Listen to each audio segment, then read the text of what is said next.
Hej alle sammen. Jamen, vi sidder simpelthen herinde. Vi har lige spillet Total War Pharaoh, og jeg lyver, fordi jeg har ikke spillet Total War Pharaoh. Men Nicolaj, der sidder lige derovre, han har spillet Total War Pharaoh. Og vi sidder her med game directoren af Total War Pharaoh. And I'll switch to English now. Hello, it's such a pleasure to meet you. It's a pleasure to meet you too. It's great to be able to talk to you over here on Gamescom.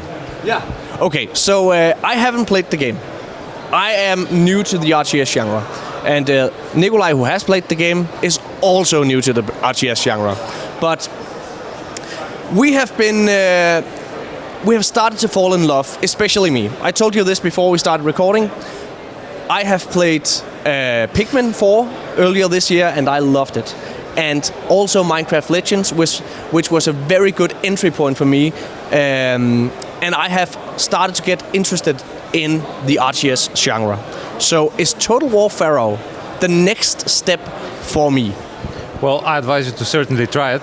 We have tried to include a variety of options that could help with your onboarding. There is a tutorial campaign that you can play through, and you will see the story of Ramesses III as he slowly moves on towards being the most powerful man in Egypt. In addition to that, when you start playing the game, you have a lot of on-demand information, so various different texts explaining different parts of the screen, etc. But the truth is that you're not there to read or to learn, you're there to play. In this case, you can turn to our campaign customization options. There are a whole variety of them. You can tweak the behavior of the campaign. If you're a new player, you might choose to give yourself more resources. You might choose to have maximum level generals, have the AI factions become less aggressive, so that you can create for yourself a safe space and explore what the game has to offer until you learn how the various systems interact with one another and what all of these means. So we have to ask, how is the game? How do you think this game is compared to other Total War games? And then after this, I will give the microphone to Nicolaj, and I will ask him to give him his totally honest opinion about this game and what you played. Awesome. So right now we're quite close to release.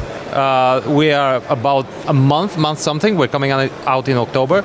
The game is acting quite well. It's pretty stable, and it's shaping up to be quite a bit of fun.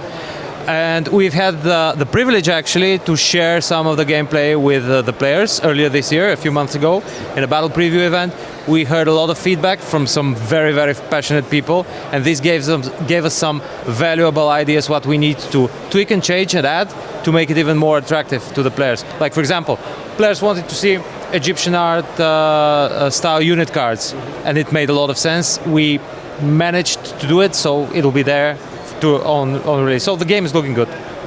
So Nicolaj, you have played it. You have played it for a small hour. What do you think? Well, to start out with people who aren't familiar with this type of game, this is the first time I play strategy games like this. The thing about Total War is that you have two different components to it, right? And you feel free to interrupt me if I'm saying something incorrect. But you have this the real-time strategy, which is turn-based, where you when you're in this bird's eye view looking at the map, and you can direct your forces around the map and engage in different stuff and construct new structures. And then you have the second part is where you're the battlefield commander. So the camera zooms in, and now you're directing your forces directly on the battlefield. And I really like this. I think it's an excellent concept, and really brings a lot to this. So yeah, but I started actually playing Total War. We played a demo for the Warhammer 3 DLC. So that was my first experience with the Total War franchise, and now I've played some Pharaoh. So I played two different levels, so I didn't get to do the turn-based stuff, but I played the real-time combat commander, and I thought it was really nice. Also, I actually preferred over the Warhammer because I'm not really familiar with Warhammer. I love the idea that you can adapt it to different fantasies, right? But I think the historical angle is very interesting. So I would actually, I thought it was really good. I want to ask you why you chose to do Egypt specifically. Yeah. Well, ancient Egypt is a very recognizable and very influential ancient civilization, and people across the world know about the pyramids, about the pharaohs, about the Nile and the crocodiles and everything. and we really wanted to make a game that's focused on ancient Egypt. It has featured in other Total War titles, like there is an Egyptian faction in Rome 1 and Rome 2, but these are at a later period. We really wanted to show the Egyptian civilization at its height, the height of its power, which turned out to be towards their new kingdom, the so-called period from the Bronze Age. And when we dove deeper into that, we realized that the most proper arena for a Total War title would be the collapse of the Bronze Age. Because at the late Bronze Age, the different civilizations had established a very sort of a world order, a very well oiled machine of an international society. They would trade with each other, they would make pacts. They did not even have any really major war conflicts at that point. It was frighteningly similar to the nowadays world, but it all came down in a matter of a few decades, and most of those civilizations were no more. They were wiped out. Settlements were ruined or abandoned, and whole people disappeared without a trace. And there were a couple of centuries of dark ages after that, and then we see the classical civilization slowly emerge from that. What's fascinating about the Bronze Age collapse is that we don't know what exactly happened, and this gave us a lot of freedom to design a game that shows all of the possibilities, and some combination of those will become reality through your playthrough of your campaign. So I'm going to jump in here. So we all of us watched the presentation of the game, and what I really liked, and not at first, okay, I'll be totally honest. So there's this weather system, and I told you this. There's this weather system in the game. And when I heard you talk about that, I thought, so it's the weather system, it can change the area. Yeah, will you explain it? Yeah, weather has been a part of historical Total War titles for quite a while. So before you begin a battle in your campaign, you usually have a choice. It's raining right now. You want to fight now, or do you want to wait for another type of weather? What we're building upon that by allowing the weather to change in mid-battle, so you will know beforehand the change of the weather, when it's going to take place and what it's going to be, and then you need to take this into account because the tactical situation will change drastically depending on the weather, and this gives you a variety of choices. Like, for example, there is a sandstorm coming. So you have a lot of ranged units, a lot of archers. You want to push the enemy before the sandstorm comes, because it will make your archers very much less effective. Another thing is that we have given the player various ways to start fire in battles, and this leads to a number of interesting situations. You can lure an enemy into a forest, set the forest on fire with fire arrows, and you might score an easy victory, unless it starts raining. This has happened to me as I played the game, and I was, trying to perceive it as a player. I would rely a lot on my fire arrow archers until I got only rain. Yeah. And this is a battle that I lost. And this is how I learned to put more variety of units in my armies. Yeah, or just change the rules of the game. That you can do that, right? Yes. Okay. But. So when I heard about this weather system you have, my mind immediately did go to Battlefield. And I don't like Battlefield. I think I like Battlefield's core mechanics, but I think all the weather stuff, it's a gimmick. That's my opinion. So I thought, ew, are you going that direction? But then, like you, the representative from your company, she explained it, and how it actually directly impacts the way you do battle. And I thought, wow, this is a game where it actually makes a lot of sense. Nicolaj, did you have any experience with this weather system? So I did experience. So these were the levels that I played were set up right. So it was an easy, medium, and a hard level, and I got to play the easy and medium one. And the easy, there was a sandstorm, if I remember correctly, which, as you point out, the archers become less effective. I didn't notice at the time when I was playing, but it makes perfect sense. My mind was just overloaded probably, but But I did notice, however, that in the second level, there were some other environmental factors in the battlefield which had drastic effects on how it plays out, right? Because you had, on my right side, there was a forest area where the enemy's troops could be hidden, right? And they actually managed to sneak up on me, and I didn't notice them. And then there was a swamp area next to a lake, right? And you don't want your heavy units going into the swamp area. And I can imagine, if it's just been raining, this effect will probably be exaggerated, right? It would be harder to. And this made me really think about, okay, how do I position my units as the battle progressed? And the first time it was really bad. I was just directing my forces, spreading them thin, so they just got wiped out. And the second attempt, I tried to take this into account. So I think this actually works out pretty well. And I agree with you, Morten, that this type of stuff. I'm not familiar with other strategy games, but this type of stuff maybe sometimes becomes a gimmick. But here it has a drastic effect. So I think that worked out very well. Yeah, and I want to ask you something else because, as I said, I have become very interested in games like this because of Pikmin 4 and Minecraft Legends. So, I'm a console player. Could this game work on console? Do you think there's a future for the Total War franchise on console? Yep, I imagine that there definitely is, and it would be very interesting to observe or even participate into the development of a console title on Total War. It would be an interesting challenge from game dev perspective to try and put the game into a different context on a different platform, but still retain the core essence of the title, what makes it a Total War. Yeah. And there's a game, are you looking at games like Age of Empire, who has done the transaction from PC to console? Yeah, well, if we're doing that, of course, we will take advantage of the experience that other game developers have acquired on the matter.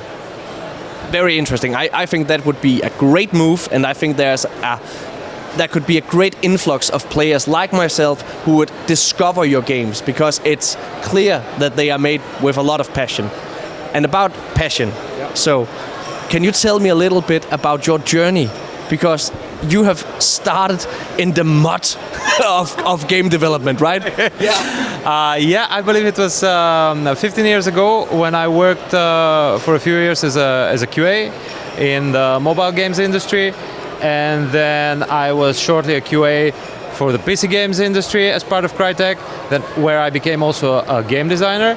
And 6 years ago, my studio became part of Creative Assembly.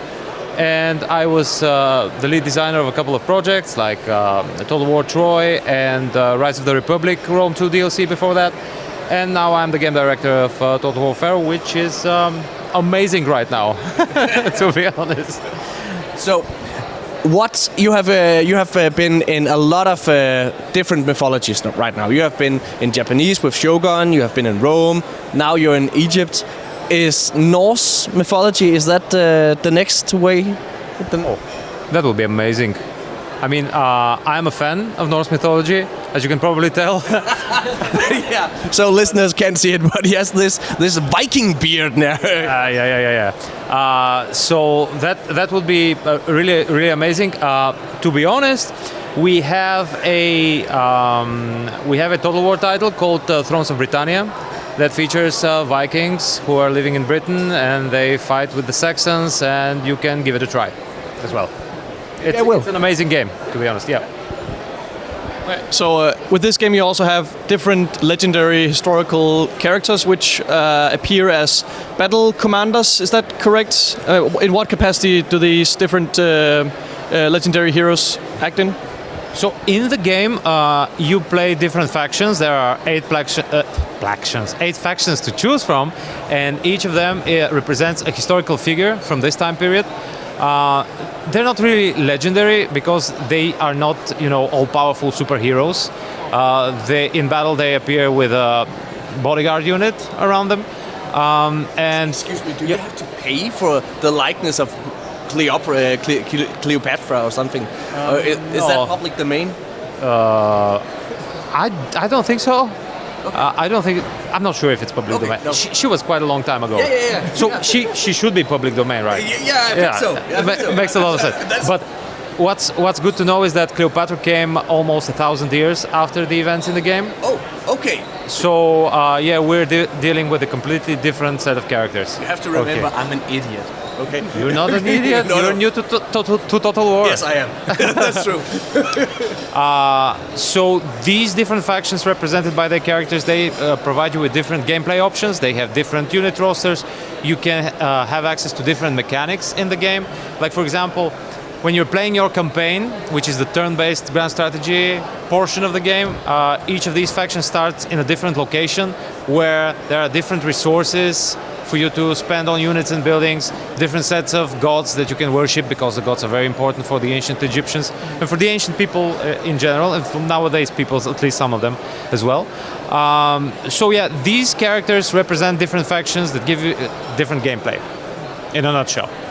So you have different campaigns, and to what degree did you go into like historical accuracy with telling, creating these campaigns and stories? So there is basically a single campaign, and you can relive it through different characters with these different factions, and the goal is to have different experience every time that you play. This is because there is not a whole lot of information about the Late Bronze Age, because a lot of it has been lost in time. One of our main sources has been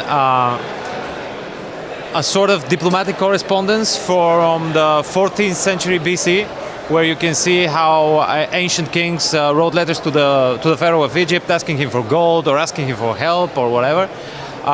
So there is not a whole lot of information, and this gave us a lot of freedom into creating those different characters. We wanted to create believable characters that would seem authentic in the context of the times. Like, we have different Egyptians, each of them represents a different Egyptian personality, so to speak.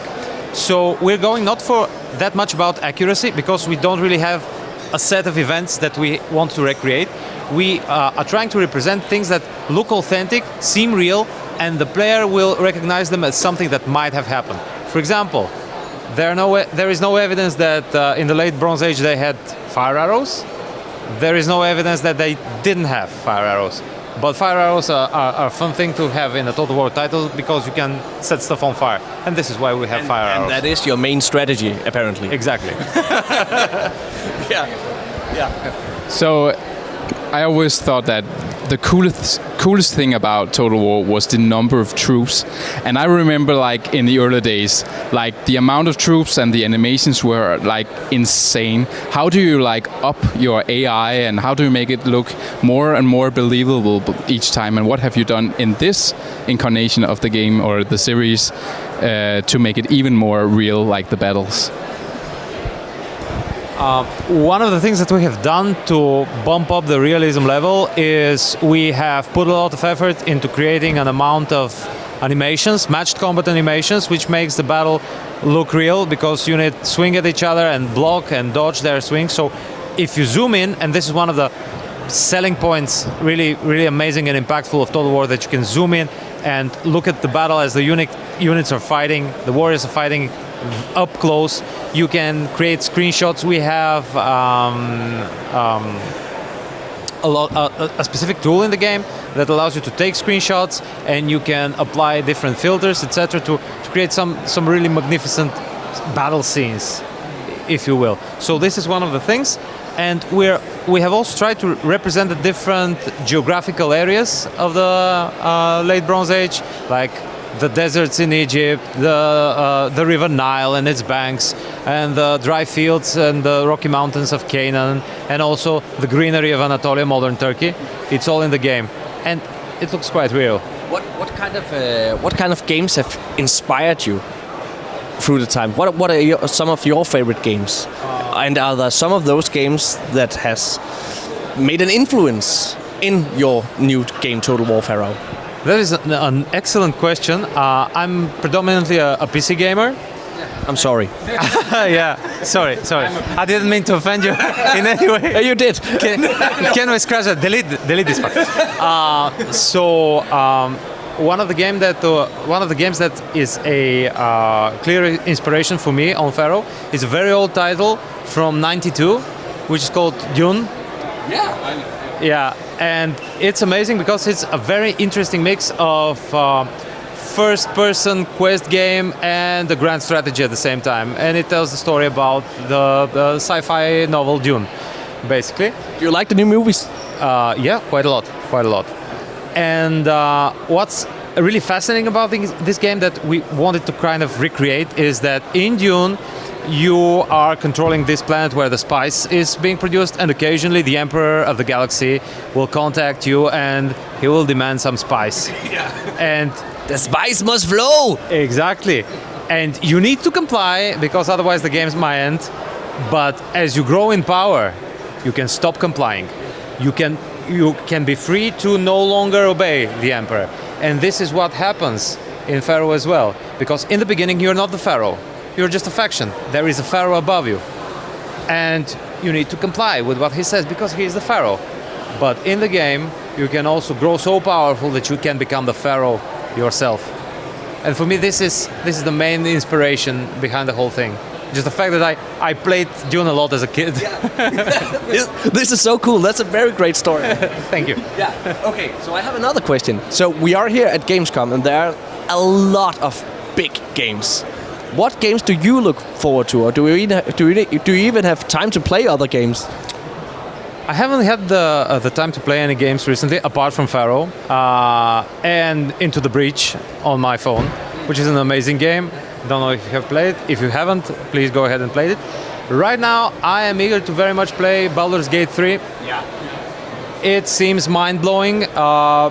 Really great job by Larian Studios. I'm a huge fan of the previous two games, and one day I will live to play the third one as well. Yeah. Okay. So, what kind of what is the next step for the Total War franchise? If it's not Norse mythology, and I'm reaching a little bit because I'm a big Star Wars fan, and one of the best RTS games I've ever played is Star Wars Empire at War. And that seems like such a great game for Total War to take on. Yeah, Or Creative Assembly, of course. of course. Yeah, that would be amazing. Of course, Yeah. Star Wars is just something really fascinating and really huge. Is that something you would be interested in doing as a Star Wars RTS game? Me personally, of course. I know you're not speaking on behalf of Creative Assembly. Yeah, definitely. What about a Dune game? That would really be amazing. Would that be your dream? Yeah, definitely. From my personal perspective, no offense, but even more than Star Wars, I'm a huge Dune fan. Yeah. That's why. But is that something that Creative Assembly is interested in using famous IPs like Dune or Star Wars? I'm not really certain about that, but right now, what Total War is very good at is recreating worlds, like certain episodes from history, like from ancient world until the 19th century, major war conflict, and we also have the Warhammer games that are based on a fantasy franchise. So this is what we're doing. We're very good at recreating various worlds in this specific type of format. Yeah. And are you doing some kind of DLC for this game, or? Yeah, we're doing DLCs right now. We're working on the planning and the outlining of the whole thing, and I'll be excited to share information as soon as I have it. Yeah. You have to make a new strategy, not use the fire arrows. Yeah. Okay. Thank you so much for your time. Oh no, Nicolaj. I just want to ask, when can we play Total War Pharaoh? In October. We're releasing it in October. So, yeah. Keep up, man. It's for the listeners and viewers, of course. No, man, you didn't know. You are embarrassing us. Vi er tilbage lige efter det her. Thank you so much.